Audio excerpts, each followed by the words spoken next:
The candles in the great hall of Wyndham Park had been lit since 4 o'clock, and by 7 they had burned low enough to throw shadows on the walls that moved like living things. 200 guests were assembled beneath the vaulted ceiling, their gowns and coats catching the light, the orchestra silent at last, the evening's long merriment drawn down to a single held breath. The coronation fete of Wyndham Park was the oldest such tradition in the county, the moment when Viscount Alderton, by custom and by right as host, named the Queen of the Fete from among the assembled company, a ceremony that meant, to anyone paying attention, something far more than ceremony. Lord Alderton stood at the head of the room. He was not a man who occupied a room by volume or by spectacle. He occupied it by the quality of his stillness, the sense that he had decided, some years ago, to speak only when he had something worth saying. He held the crown, a small wreath of gilded laurel, light enough to set on any head without ceremony, and he held it with the same precise care he gave to everything. The crowd had arranged itself the way crowds always do at moments of public selection, in the posture of casual attention that disguised its eagerness. Mrs. Arden Hartley stood near the front, her youngest daughter Cecily positioned just before her, Cecily's white gown catching every candle in the room. Lady Pembroke was 3 steps to the left, her fan still, her eyes on Lord Alderton with the satisfaction of a woman whose arrangements had held. Cecily Hartley was everything the occasion required. She was 19, lovely, and she had spent 6 weeks becoming exactly the sort of woman a Viscount of Alderton's standing was supposed to choose. She had been presented. She had been prepared. She stepped forward when the crowd shifted, a small unconscious movement that placed her perfectly in the light. Lord Alderton looked at her for a long moment. Then he looked elsewhere. His gaze moved through the assembled company with the slow deliberation of a man who was not performing a search, but confirming something he had already found. The room watched him. His face, as always, gave nothing away. The jaw was level, the gray-blue eyes steady, a faint vertical crease between his brows that might have been thought, or might have been grief, or might have been both, and had been both. For years. He spoke. "Miss Margaret Hartley, there is no other choice." The silence that followed was not the silence of approval. It was the silence of 200 people simultaneously recalibrating. Cecily's hands went still at her sides. Mrs. Hartley's fan closed with a sound like a small door shutting. At the back of the room, in a plain gown of muted green that had been retrimmed twice and showed it, Margaret stood absolutely motionless, a small painted miniature pressed between her gloved fingers inside the fold of her reticule, and felt the floor of the room tilt under her feet. 6 weeks earlier, Margaret had arrived at Wyndham Park in the capacity of what her stepmother had taken to calling a useful accompaniment, which was a polite way of saying she had been brought along to manage the trunks, correct any social errors Cecily made before they became visible, and otherwise remain in the background of an occasion she had not been told she would be attending until 4 days before departure. The Hartley family's estate in Shropshire had been in debt since her father's death the previous winter, and her stepmother had presented the Wyndham invitation with the briskness of a woman enacting a plan that did not require explanation. The invitation had been extended to the Hartley family. There was no reason, Mrs. Hartley had said, to trouble anyone with the distinction between which of the Hartley daughters would actually be put forward. Margaret had understood this to mean, there is no reason to trouble anyone with your existence. She had come anyway.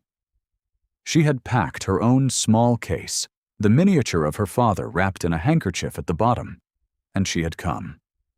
The Wyndham estate in June was one of those places that made a person feel the whole world had briefly arranged itself in good faith.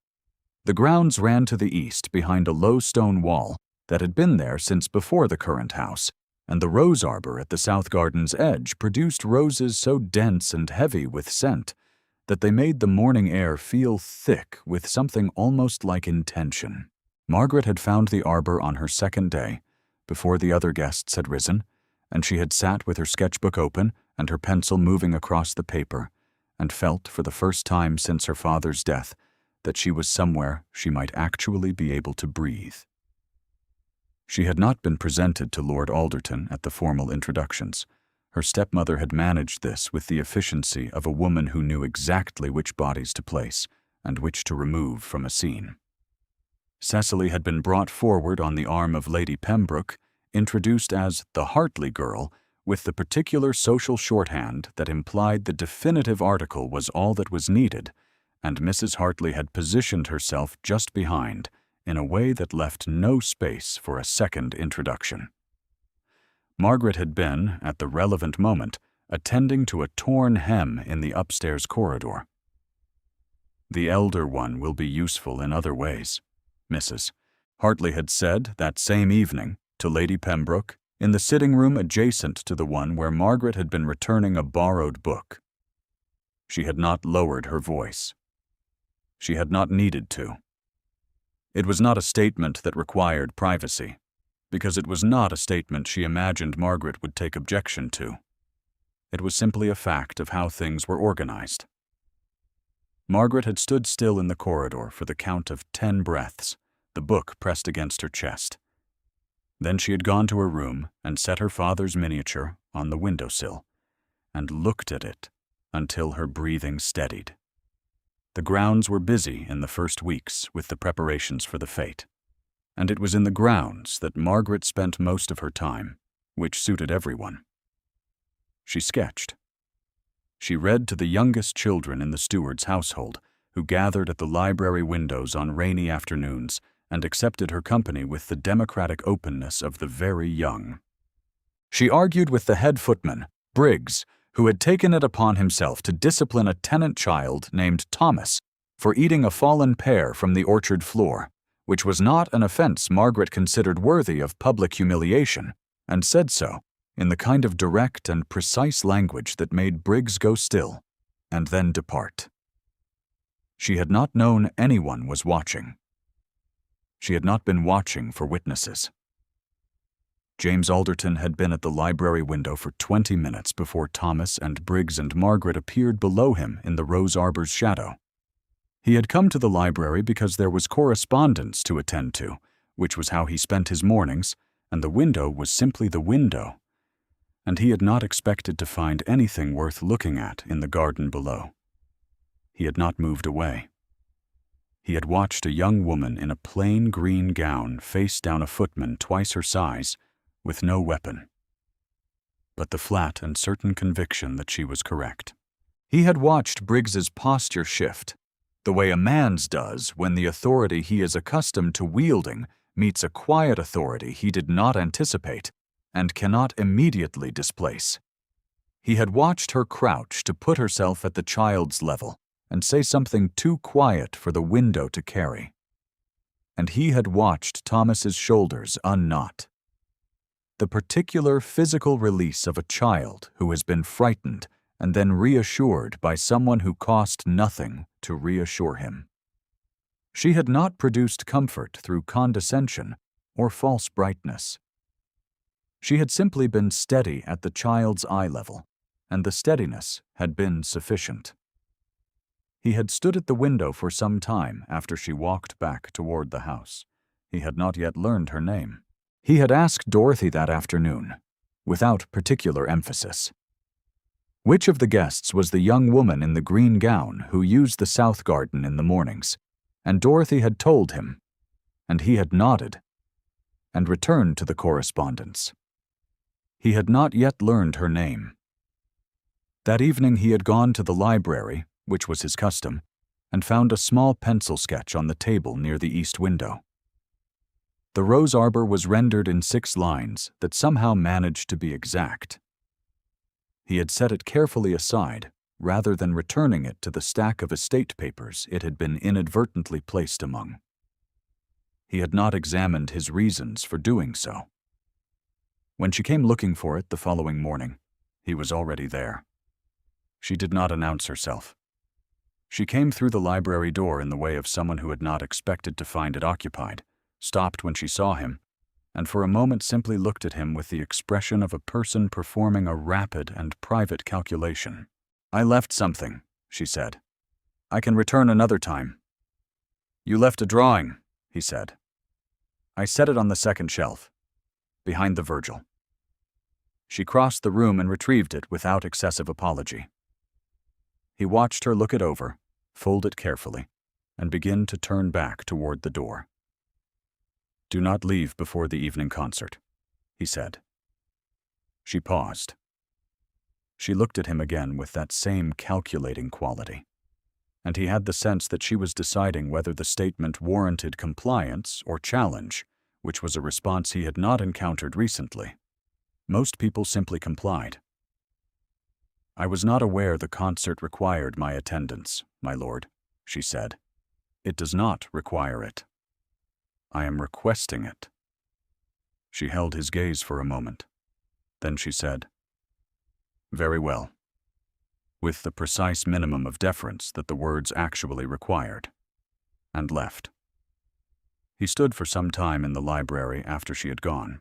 At dinner that night, Lady Pembroke had looked across the table to where Margaret was seated at the end, the placement a small cruelty that her stepmother had arranged with the naturalness of long practice, and had said to the woman beside her, just within general earshot, "The elder one does dress rather simply, doesn't she? Still, I suppose it is wise not to compete. Some women are sensible enough to know their moment has not come, and perhaps will not." The woman beside her laughed softly. Cecily, seated near the center of the table, looked at her plate. Mrs. Hartley looked at the candlesticks. Margaret took a careful sip of water and let the sentence move through her without settling. She was growing practiced at that. The concert was given in the long drawing room by a soprano from London whose voice moved through the handle with a kind of ease that seemed to cost her nothing. Margaret stood near the back because the chairs had filled quickly. Lord Alderton was at the edge of the room, not seated, and at some point he had positioned himself 3 feet from her left shoulder without appearing to cross the room for that purpose. She became aware of his presence by the particular quality of attention he carried. The way the air near a person who was genuinely watching you felt different from the air near someone performing watchfulness. "You are not seated," he said during the interval. There were no chairs remaining. "I will send for one. I am perfectly capable of standing." "I am aware you are capable," he said. "I am asking whether you wish to." The distinction stopped her. She considered it honestly and said, "No, I do not particularly wish to stand for another 40 minutes. He sent for a chair. He did not make a ceremony of it. He simply spoke to his housekeeper, Dorothy, who produced a chair in the manner of someone for whom invisible difficulty was a kind of professional pleasure. And Margaret sat, and the concert resumed. She was aware, during the second half, of him standing 3 feet to her left and slightly behind her, a position that was neither intimate nor distant, but was nonetheless deliberate, in the way she was coming to understand all of his positions were deliberate. He did not speak again until the final measures had finished and the room began to break apart into its smaller conversations. He said, "Good night, Miss Hartley," using a name she had not given him, and he moved away before she could answer.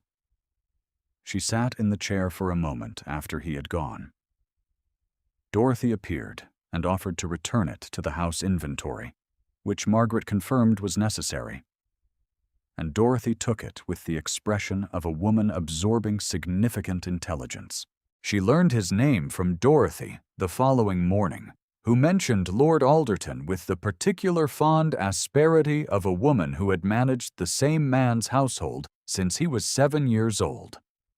Margaret filed this away and said nothing about the library or the concert, and thanked Dorothy for the information, with perhaps slightly more attention than courtesy required, which Dorothy noticed and chose not to remark upon. She was not, Dorothy thought, the kind of woman who revealed herself in obvious ways. But she was also not the kind who revealed nothing at all, and Dorothy had been watching people for 40 years and knew the difference. There were 12 days remaining before the coronation fete. She was sketching in the private garden on the afternoon of the 9th day when Lord Alderton came through the gate in the stone wall and stopped when he saw her. He had not been told she used this garden. She had not known it was restricted. They looked at each other for a moment with the shared awkwardness of two people caught in symmetrical assumptions. And then he said, "You know," which was not a complete sentence. But she understood him to mean, "You know who I am?" "Yes," she said, "since the morning after the concert." He settled on the bench at the far end of the garden with the lack of ceremony of a man returning to a place he inhabited rather than visited. He did not ask her to leave or invite her to stay. She continued to sketch, and he sat without speaking for 10 minutes, which was, she found, not an uncomfortable 10 minutes. The afternoon had that quality of late summer in the English countryside that she had always loved and never had the right words for, where the light comes in low and thick, and the shadows of the trees are longer than the trees themselves, and the whole world seems to be holding still with some private purpose. "My son," he said finally, not raising his voice, "is buried in the churchyard at the north edge of the property. He was 3 years old. His name was Arthur." She set the pencil down. He was looking at the far wall of the garden rather than at her, and his hands were resting on his knees in the open position she had not seen on him before. She understood that he was not making conversation. He was doing something else entirely, something that had a cost she could not measure from the outside. "I came back from the continent this spring," he said, "because there was a decision to make about the estate, and about the future, and about whether I intended to have one. The season required it. My mother required it before she died. I have been making the attempt." She did not offer a gentle rejoinder. She did not produce condolence in the practiced form she had been taught. The words arranged to smooth the surface and deflect the weight. She understood, with a precision that surprised her, that he was not looking for condolence. He was looking for the particular honesty of being heard by someone who would not immediately try to solve what could not be solved. She said, "I lost my father in January. He was the person who taught me to draw." James Alderton looked at her then, a direct and sustained look that had the quality of something being recognized rather than discovered. She held his gaze and did not perform composure. She simply was composed, the way a thing is what it is without effort. His eyes were gray-blue in the late afternoon light, and they were not cold, which was what she had been told to expect. They were careful. She thought there was a difference. He said nothing further. They sat in the garden until the light changed, and she completed the sketch. And he eventually excused himself with a brief bow that carried more formality than the occasion had been. And she understood this to mean that the informality itself had meant something. She watched him cross back through the garden gate and stood for a moment in the rose arbor with her sketchbook under her arm, and did not move until the gate had closed, and the garden was her own again. She walked back to the house with her sketchbook under her arm and her father's miniature against her hip in the reticule, and she told herself that she was a woman who knew better than to build structures on sand. She had been told for 2 years what she was and was not. And she had learned to be honest about the limits of what other people were prepared to see. She would not let herself want what she would not be permitted to have. 3 days before the fete, Mrs. Hartley came to Margaret's room at a time she had never come before, the hour just after supper, and she was gracious in the particular way that signified a transaction rather than a visit. She sat. She poured. She said, with her characteristic directness, that the presentations for the coronation ceremony were being finalized, and that Cecily would be brought forward, and that Margaret would not be required to attend the formal procession at all, which would, she said, relieve Margaret of the social discomfort of being seen in comparison. "The elder one," Mrs. Hartley said, with the bright briskness of a woman reciting a category, "has served her purpose here. You have been a steady companion. I am grateful." Margaret looked at her stepmother for a long moment. She felt the familiar sensation of being organized rather than addressed, sorted rather than considered. She said, "I understand." Because she did. And because there was nothing else to be said that would change what had already been arranged. And she excused herself. She did not cry. She had stopped crying in February. Not from hardness, but from the particular exhaustion of grief that has been added to repeatedly until it becomes something other than acute. She went to the corridor outside the small sitting room she knew Lady Pembroke used after dinner, and she heard through the door that had been left an inch ajar Lady Pembroke's voice say to someone, "The Hartley girl is ready. Arden says she suspected nothing. She is a remarkably uncomplaining creature." A pause. The sound of a glass set down. "The Viscount will not know the difference until the crown is placed." Margaret stood in the corridor and was very still. She heard, in the pause that followed, the private calculation that she had spent 6 weeks refusing to make. She had told herself there was nothing to calculate. She had been telling herself, carefully, deliberately, that a man who asked her to stay for the concert and sat beside her in the private garden and told her his son's name, did so the way any decent host might do, out of courtesy, out of generosity of spirit, out of the residual kindness one extends to someone visible enough to be kind to. She had not permitted herself to build on it. The corridor was cold. She turned and walked toward the east staircase, and for 3 steps she was moving in the direction of her room and her trunk, and the morning departure she was composing in her mind. She had done it before, the quiet exit, the orderly retreat from a scene that had not wanted her. She was capable of it. She had the particular competence of a woman who had long ago accepted that leaving without display was a form of dignity. She stopped on the landing. Below her, through the tall window that faced the south garden, the lanterns of the fete preparations were being tested in the evening dusk, small warm lights appearing along the rose arbor's length, one by one. She looked at them for a moment without any particular intention. The garden was quiet at this hour. The roses were still. Her father had taught her to draw by having her look at a thing until she stopped seeing what she expected to see and began to see what was actually there. "You are not looking at the flower," he had told her once. "You are looking at your idea of the flower. You must look again." She had spent 6 weeks deciding what she was looking at. She had been careful and contained and sensible about it. She had told herself, with the practiced economy of a woman who did not permit herself expensive hopes, that she was looking at courtesy. She had been looking at her idea of courtesy, perhaps.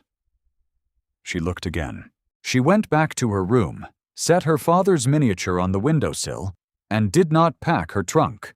The coronation fete began at 4 in the afternoon, with a promenade through the south garden, and deepened over the evening hours as the lanterns were lit, and the orchestra assembled, and the great hall filled with the particular atmosphere of anticipated ceremony. Margaret wore the green gown, retrimmed a 3rd time, which she had done herself at the small table in her room 2 nights prior. She wore her father's miniature in the reticule at her wrist. She attended the promenade and the dinner, and the first hour of dancing, and she stood where she was positioned, which was at the back of whatever room she entered. and she watched the evening arrange itself with the attention of a woman who had decided not to leave, and was not yet sure what she had decided to do instead.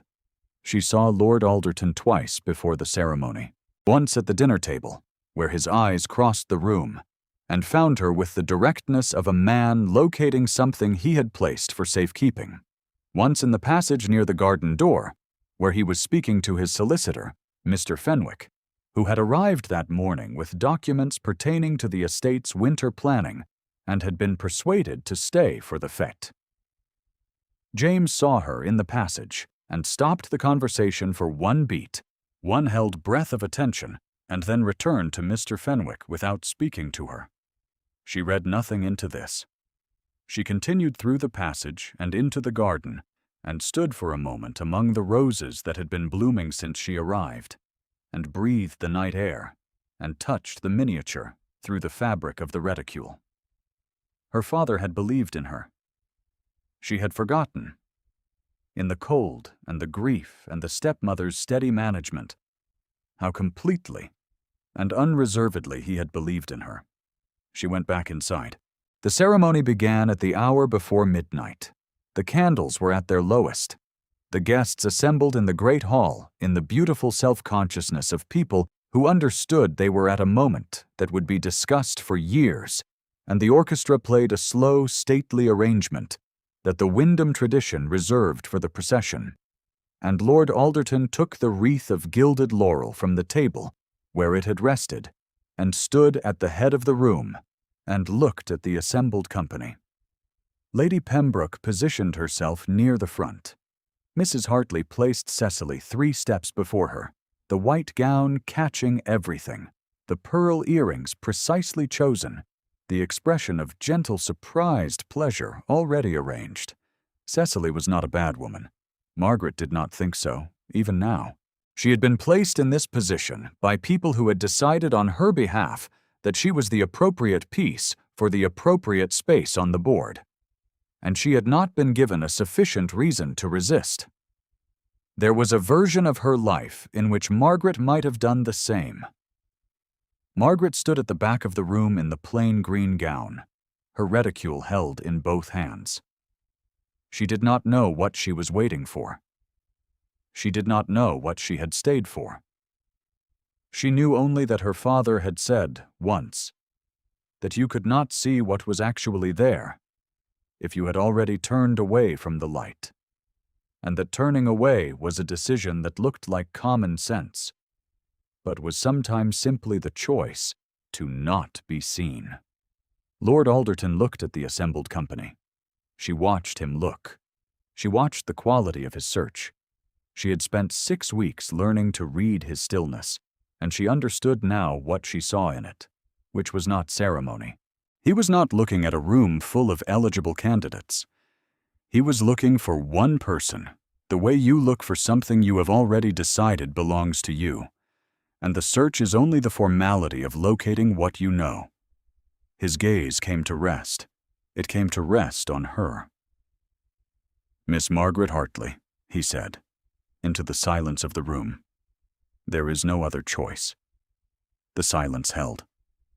Then it fractured, not into sound exactly, but into movement, the particular ripple of 200 bodies revising their understanding of what they were witnessing. Cecily's hands went still at her sides. Mrs. Hartley's fan closed. Lady Pembroke turned her head toward Mrs. Hartley with the slow precision of a woman whose arrangements had been publicly dismantled and who was now identifying the responsible party. Cecily looked at her mother. Mrs. Hartley looked at Lord Alderton. Lord Alderton looked at Margaret. Margaret did not move. She stood in the plain green gown at the back of the great hall, and looked at him with the same direct and sustained attention she had given him in the private garden, the same refusal to perform composure and the same underlying fact of it. And she understood that he had not named her by error, and had not named her in confusion. He had named her because he had been watching her for 6 weeks, and he knew precisely which Hartley daughter she was. He had perhaps known since the rose arbor. She walked toward the front of the room. The crowd parted for her with the particular deference of people who have realized, slightly too late, that they have been looking in the wrong direction.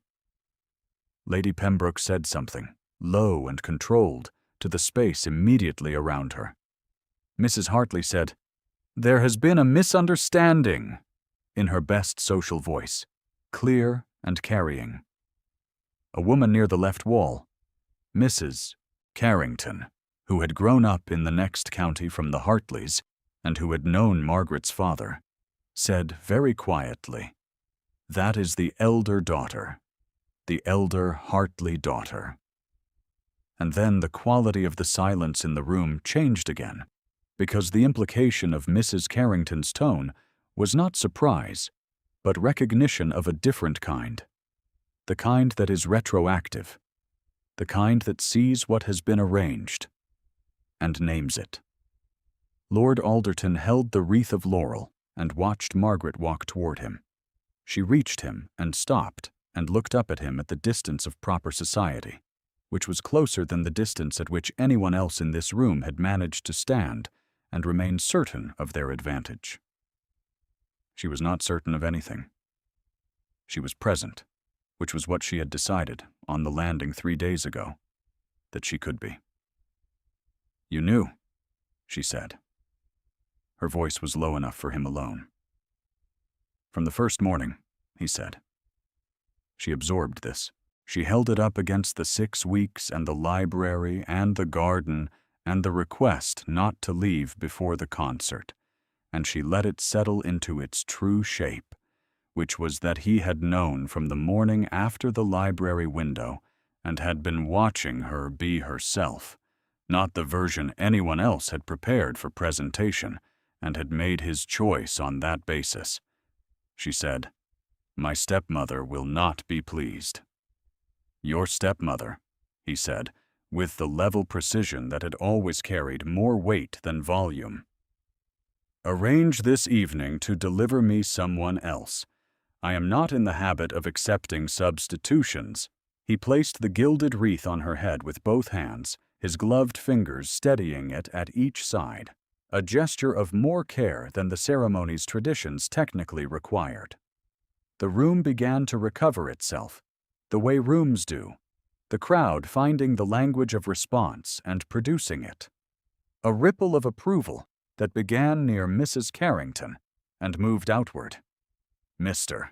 Fenwick, standing near the door with the papers from his morning meeting folded in his breast pocket, observed the proceedings with the calm of a man who had arranged settlements before and expected to arrange one again shortly.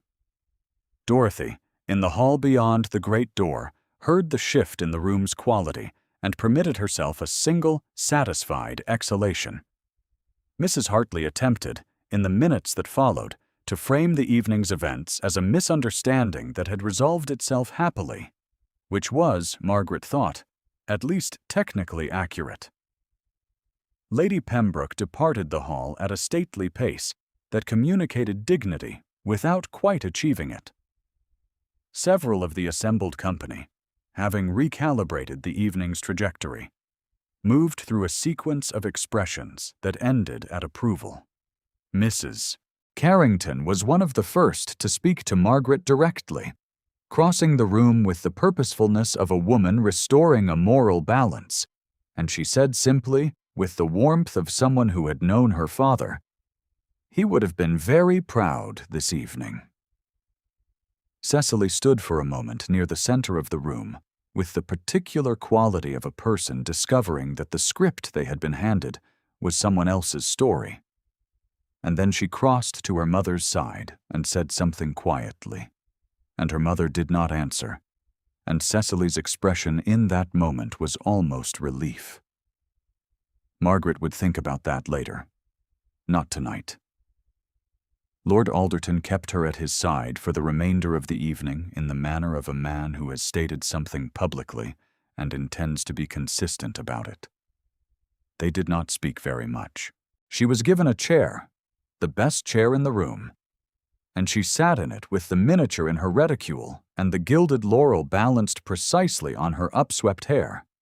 And she looked out at the room she had been standing at the back of an hour before, and felt something move through her that was not triumph, and was not relief exactly, but was, she thought, what it might feel like to be seen for the first time by someone whose sight was genuine. Once, during the late hour when the dancing resumed and the ceremony had given way to celebration, he leaned close enough to speak near her ear and said, "You almost left." She looked at him. "How did you know?" "I saw your face on the landing," he said. "Through the window, at the stair." She thought about this for a moment. She thought about the miniature and her father and the instruction to look again, to not turn away from what was actually there. "I did not," she said finally. "No," he said. "You did not." The evening turned late, and the candles burned to their ends, and the guests dispersed in stages, carrying the evening's events with them into the night, like lanterns. Margaret sat a moment longer in the quiet after the last guest had gone, in the cleared hall where the orchestra was packing its instruments, and set her reticule on the chair arm and drew out the miniature, and looked at it for a moment. Her father looked back at her with the particular expression of the miniature artist's best approximation of a man who had believed, without reservation, that his eldest daughter would be seen.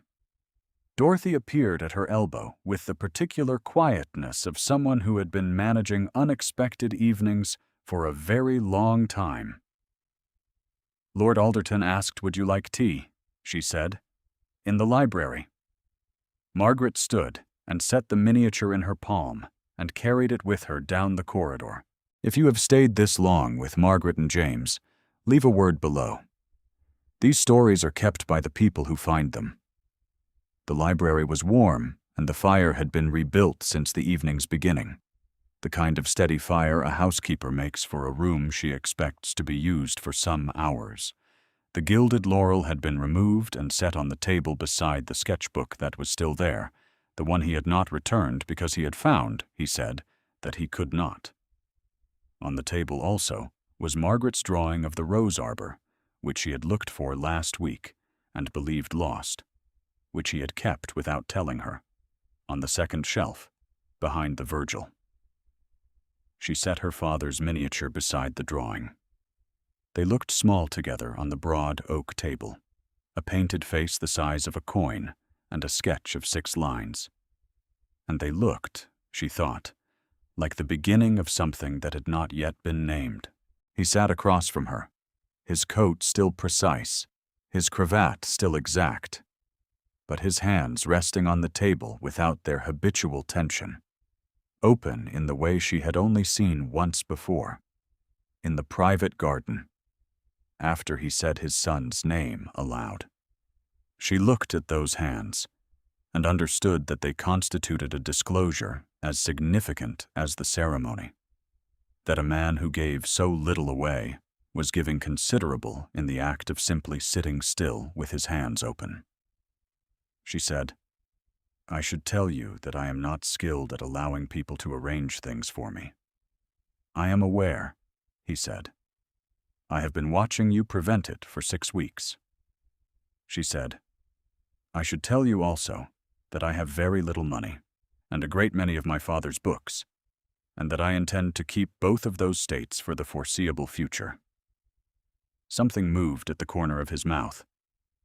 Not quite a smile. The closest thing to a smile she had seen on him, which was itself a significant event. "Miss Hartley," he said, "I have a library large enough for your father's books, and I have had, until this spring, very little reason to spend the money I have. I do not consider either condition a complication." She looked at him for a long moment. The fire settled.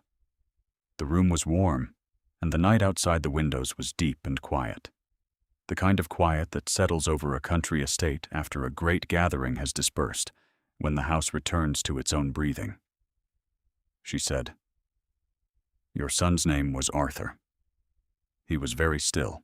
I have not forgotten, she said. I will not forget. He looked at her across the table, and the quality of his looking was the quality she had first seen at the window. Not a search, but a confirmation. And he said very quietly, I know. In the months that followed, the events of the Coronation fete at Wyndham Park were discussed at length in the county, interpreted variously, and generally resolved, in the collective understanding of people who had been present, into a story about the consequences of substitution. Mrs. Hartley departed Wyndham the following morning with Cecily, and what passed between them in the carriage on the journey home was not recorded. Lady Pembroke's alliance with Mrs. Hartley dissolved with the briskness of a business relationship whose terms had not been met. Mr. Fenwick returned in October with the appropriate documents.